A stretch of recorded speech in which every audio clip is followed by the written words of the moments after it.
Vous avez vu mon petit chouchou. Donc nous sommes, comme je l'ai dit, un lundi 27 janvier. Je me suis tâtée, je me suis dit est-ce que j'allume la caméra ou pas. Voilà. Et du coup le réflexe a voulu que je l'allume. Euh, je suis pas très en forme depuis, je vous le dis dans mes vlogs depuis 2 semaines. Je suis très fatiguée. Très fatiguée. Je suis passée par une phase mal aux oreilles, rhume, tout le circuit ORL de complètement savaté. Euh, Hier soir, je me suis couchée, j'avais mal à la gorge, aux bronches, c'était juste horrible. J'ai pris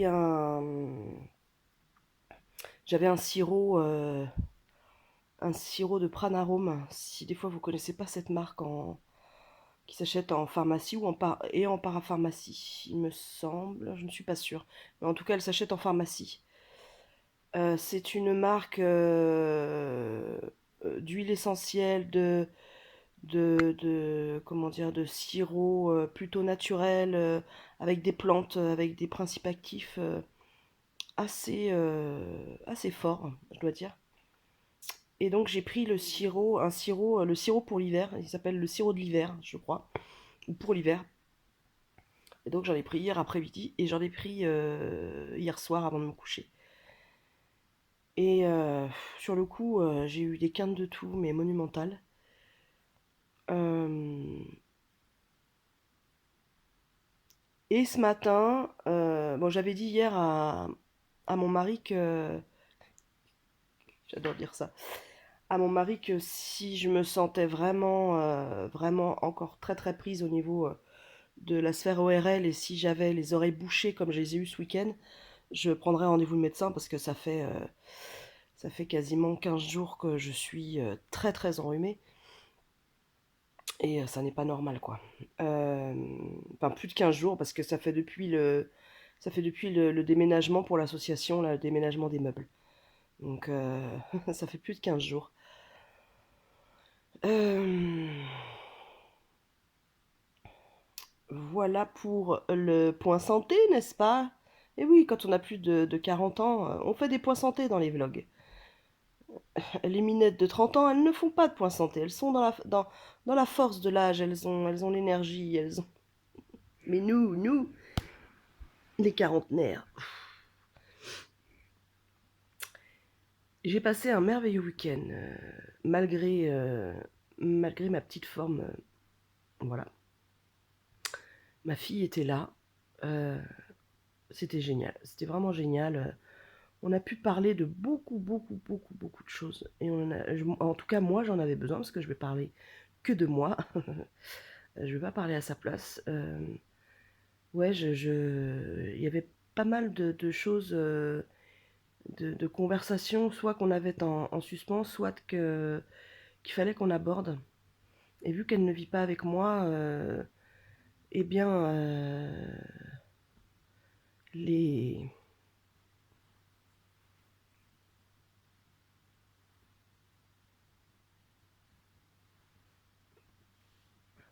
Ah bah voilà, on est lundi, le lendemain de son départ. En fait, hier, on a eu une discussion.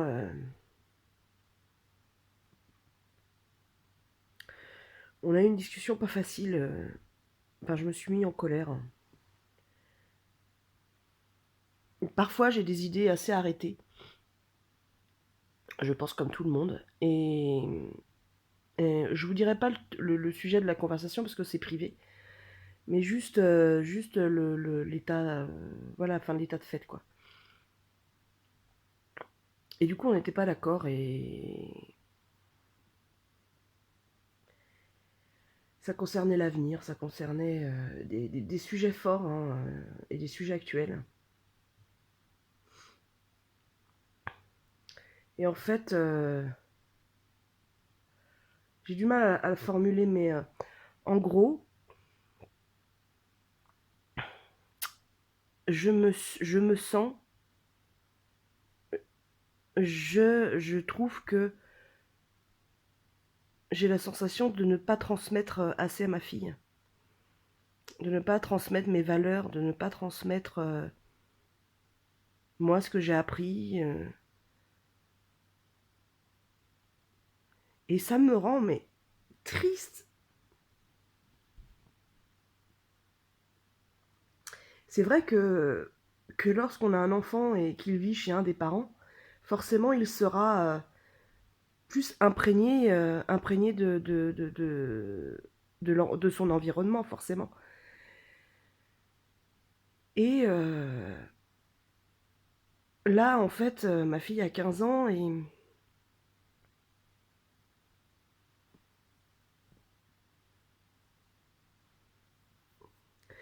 j'aimerais vachement plus partager avec elle, en fait,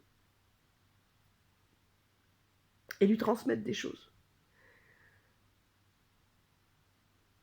J'ai vraiment peur de louper quelque chose, de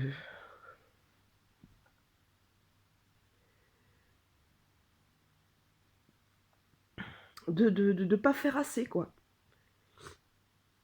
Et je crois que 15 ans, c'est un âge charnière où on construit quand même beaucoup, beaucoup de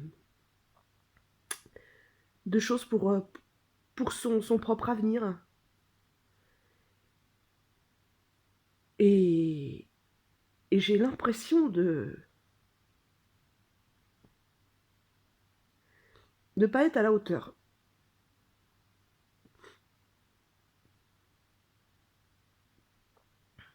D'être une maman, bah déjà, je suis une maman en pointillé. Bien que je sois toujours présente, c'est pas. Mais physiquement, je suis en pointillé.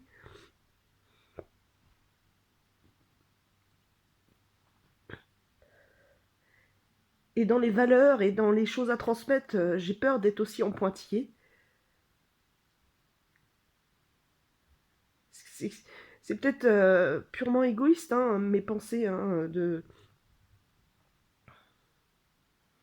Je sais hein, que chaque individu fait ses propres expériences, à sa propre personnalité, à ses propres valeurs qu'il met en place, mais mine de rien, on s'imprègne quand même de ce que, ce que nous transmettent, ce que nous transmettent inconsciemment et consciemment nos parents. C'est inévitable. Après que l'on s'en détache dans sa vie future, que l'on choisisse d'autres valeurs et d'autres façons de fonctionner, ok. Et un autre environnement, ok.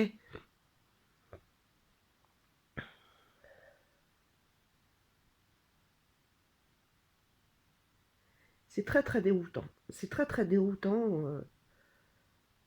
Du coup, hier, je me suis mis, pour revenir à la conversation, je me suis en colère parce que pour moi, la colère, ça me permet de ne pas tomber, de fondre en larmes en fait. Mais j'avais vraiment envie hier de pleurer devant mon mari, devant ma fille. Mais je me suis dit, putain, t'es pas une petite fille quoi, merde. T'es une femme, merde. Oh, un peu de. Une femme, t'es une mère, un peu de tenue. Mais peut-être que j'aurais dû. Parce que du coup, ce qu'elle a vu, je pense, elle, c'est sa mère en colère, quoi, qui était pas contente de la façon dont pensait sa fille à cet instant T. Ils sont chouettes, hein, les lundis matins avec moi. Alors là, vous avez bien fait de cliquer sur la vidéo. Le rôle de parent je trouve, extrêmement compliqué. Extrêmement compliqué et il y a tant et tant de transmission inconsciente et d'imprégnation dont on n'a même pas conscience que je trouve que la tâche est vraiment ardue, quoi.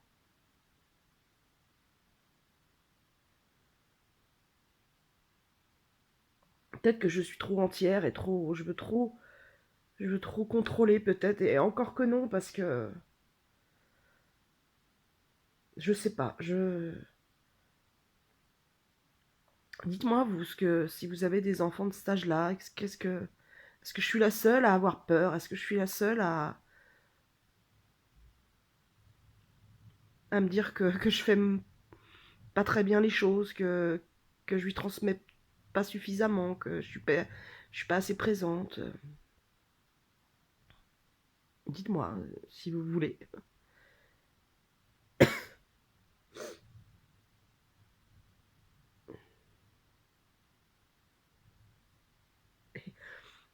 Heureusement que j'en ai qu'une, hein. Imaginez que je me mette dans cet état-là, si j'en avais 2, 3, 4. mais je serais, mais je serais une carpette. Je serais en hôpital psychiatrique. J'admire les mères, les parents de plusieurs enfants. Je leur tire mon chapeau. J'en serais bien incapable. Je n'ai pas les capacités.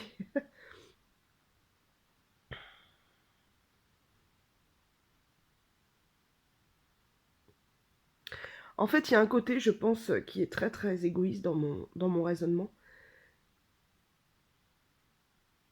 C'est pour être honnête, hein, vraiment, je vais être très honnête. Peut-être qu'il y a un côté, je ne pourrais pas m'accorder les lauriers. Vous voyez ce que je veux dire? C'est-à-dire que elle va faire des choix de vie et ça sera pas dans mon cheminement à moi. Et, et du coup, on me dira pas, on me renverra pas le fait de dire ah bah ah, dis donc Maud, ta fille, tu lui as inculqué ça ou ça, ou ta fille te ressemble, ou ta fille,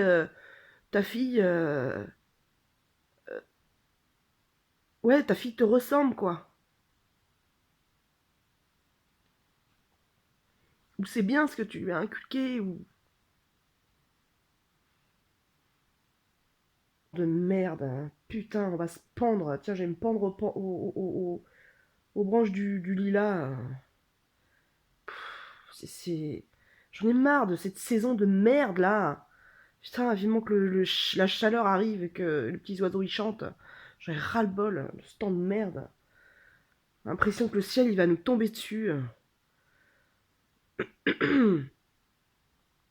Bon voilà, ça c'était les secondes genre on n'a pas d'action sur ça, donc ça ne sert à rien du tout. Il y a plein de il y a plein de trucs en ce moment qui me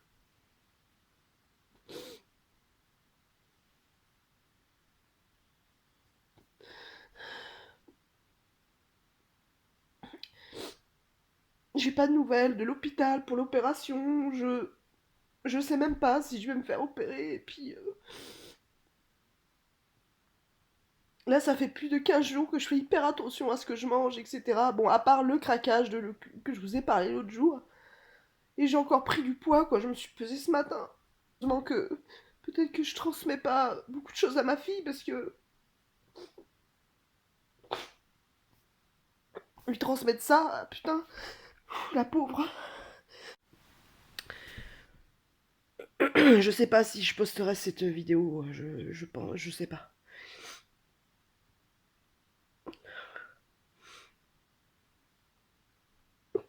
Mais ça va pas ce matin. Pourquoi mon poids ne descend pas quoi? Putain.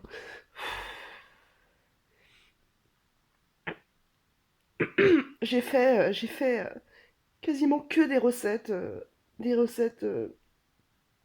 équilibrées, sans, avec un tout petit peu de matière grasse.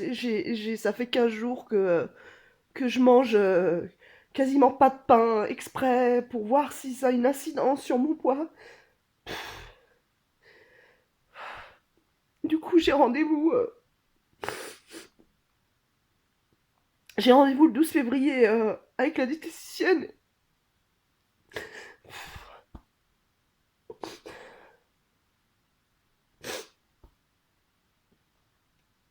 Elle va me dire bah, qu'est-ce que vous foutez quoi encore.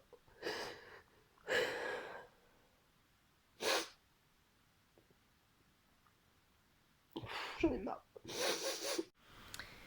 Je vous reprends ouais, une demi-heure après le tournage de cette séquence, en me demandant si je vais la poster ou pas. Et en fait, j'ai choisi de la poster parce que ça, c'est l'envers du décor qu'on ne voit pas forcément sur les chaînes qui concernent la relation qu'on a avec son corps. Ces chaînes qui parlent de chirurgie de l'obésité, qui parlent d'obésité, qui parlent de...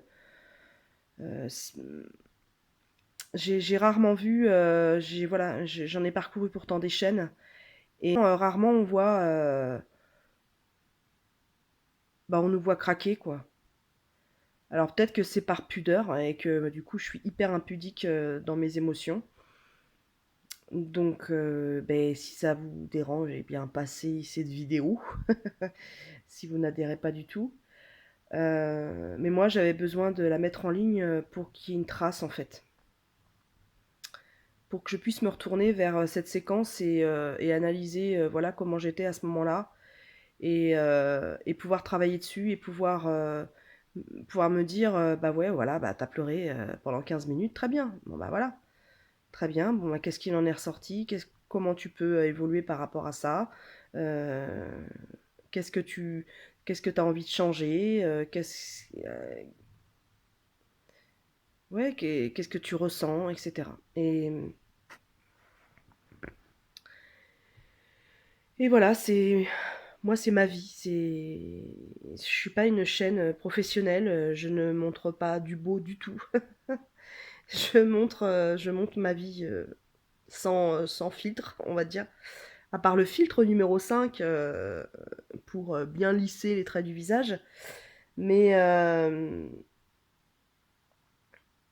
mais juste pour partager avec vous et pour dire que ben, c'est pas joyeux, quoi. C'est pas que de la joie, c'est pas que de la motivation, c'est pas que des bons petits plats pris en photo, qualité Insta. C'est pas ouais, j'ai perdu 251 grammes cette semaine, je suis hyper contente, machin, non. C'est des fois, moi enfin en ce qui concerne la partie où je parle de ma non-perte, moi c'est comme ça que je ressens mon corps, quoi. Et je vis avec ça tous les jours. Alors certes, je suis pas comme ça tous les jours, hein. J'éclate pas en sanglots tous les jours. Ça faisait très très très très longtemps que je n'avais pas voilà, eu un moral en berne comme ça un lundi matin. Voilà, mais c'est dû justement à la conversation qu'on a eue avec ma fille hier. C'est dû à son départ. C'est dû, voilà, je me suis pesée ce matin, donc voilà, j'ai eu l'impression un peu de m'en prendre un peu plein la tête ce matin, quoi. Bah voilà, ça arrive, c'est la vie, quoi, ça fait partie de la vie et le vlog, pour moi, c'est le reflet euh, de ma vie. Donc, ces moments-là, ils font partie de ma vie. Le moral en berne fait partie de ma vie. Je suis quelqu'un de très émotif. Donc, forcément, il y a des fois où les émotions, ça déborde. Donc, et même si avec le recul, là, je vous dis, ouais, il faut pas en avoir honte, etc. Je suis pas fière, quoi. Je suis pas fière des sanglots. Je suis pas fière. Alors que, alors que je devrais être empathique avec mes émotions et bienveillante. Je le sais, parce que je suis comme ça avec les autres. Alors pourquoi avec moi je ne le suis pas? Compliqué, hein. Il est compliqué ce cerveau. Enfin, le cerveau, de toute façon, c'est compliqué. Tout ce qu'il y a dedans. Et encore, on ne sait pas tout. Euh, Voilà, juste, voilà, je voulais faire une petite, finir sur une note explicative et ne pas vous laisser comme ça dans l'expectative en disant oh là là, bah, ça va pas du tout, hein. Oui, j'ai pas le moral d'en faire aujourd'hui, mais voilà, je réussis à passer quand même au-dessus et voilà, je vais faire ma petite journée, j'ai plein de choses à faire et ça va, voilà, ça va. Juste que j'avais besoin ce matin, je pense, que mes émotions sortent. Elles sont sorties. Euh, bah, j'ai moins, voilà, ça me serre moins au niveau de la poitrine, je suis beaucoup, beaucoup moins angoissée. Bon, il fait toujours un temps de crotte, hein, ça change pas. Voilà, donc juste je voulais finir cette vidéo avec sur une meilleure note, en tout cas, et une note explicative de ce qui s'est déroulé avant. Euh, N'hésitez pas à partager vous aussi vos émotions, ce qui vous traverse aussi dans la vie, dans votre rôle de mère, de père, de femme, de quelqu'un en situation d'obésité ou en situation d'anorexie ou qui a des troubles alimentaires ou qui a une difficulté dans la vie. Ou même si une personne va bien, hein, elle est la bienvenue, au contraire. Au contraire, généralement dans la vie, je suis quelqu'un de plutôt positive, mais en étant hypersensible, bah, des fois, je me prends les choses de plein fouet, quoi. En plein cœur et de plein fouet. Donc, euh, ça peut être violent pour moi. Mais ça, il faut que je l'accepte. Ça fait partie de mon. Ça fait partie de moi, en fait. Et bien, je vais continuer ma petite journée. N'hésitez pas à mettre un petit pouce bleu, à vous abonner et à activer la cloche. Voilà, ça fait toujours plaisir de voir que il y a quelques mois, j'étais à 0 abonné et là, j'en suis à 104 et je suis très très contente parce que ça veut dire que bah, des gens aiment mon contenu, aiment ce que je partage de ma vie et, et n'hésitez pas à me le dire, je trouve ça chouette quand il y a un réel échange, c'est vraiment chouette. Voilà, je vous laisse et je vous souhaite le meilleur.